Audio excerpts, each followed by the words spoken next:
ಮೋದಿ ವಿರುದ್ಧ ಜಾರಕಿಹೊಳಿ ಸಿಟ್ಟು, ಕುಡಚಿ ಶಾಸಕರ ವಿಚಾರದಲ್ಲಿ ಸತೀಶ್ ತಿರುಗೇಟು, ಒಡೆದ ಮನೆಯಾದ ಬೆಳಗಾವಿ ಕಾಂಗ್ರೆಸ್.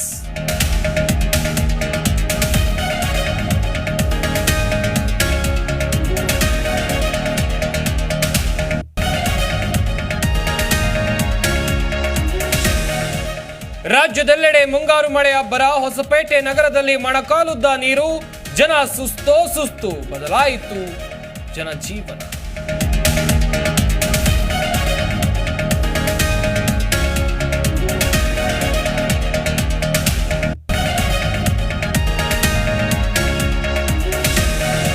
ವಿದೇಶಕ್ಕೆ ಹಾರ್ತಾರಂತೆ ನಿವೇದಿತಾ, ಫ್ಯಾಮಿಲಿ ಕೋರ್ಟ್ನಿಂದ ಒಂದೇ ದಿನಕ್ಕೆ ಡಿವೋರ್ಸ್, ನ್ಯಾಯಾಲಯದಲ್ಲಿ ಬಿಗ್ ಬಾಸ್ ದಂಪತಿ ಖುಷ್.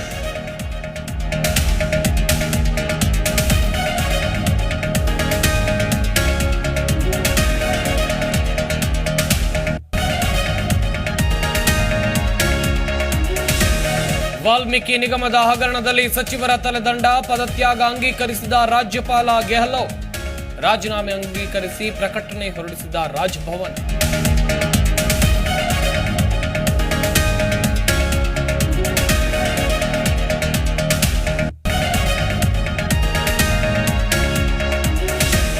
ರಾಷ್ಟ್ರಪತಿ ಭೇಟಿಯಾಗಿ ಸರ್ಕಾರ ರಚನೆಗೆ ಹಕ್ಕು ಮಂಡನೆ, ಅಂಗಪಕ್ಷಗಳ ನಾಯಕರ ಸಹಿ ಒಳಗೊಂಡ ಪತ್ರ ಸಲ್ಲಿಕೆ, ಭಾನುವಾರ ಸಂಜೆ 6 ಗಂಟೆಗೆ ಮೋದಿ ಪಟ್ಟಾಭಿಷೇಕ.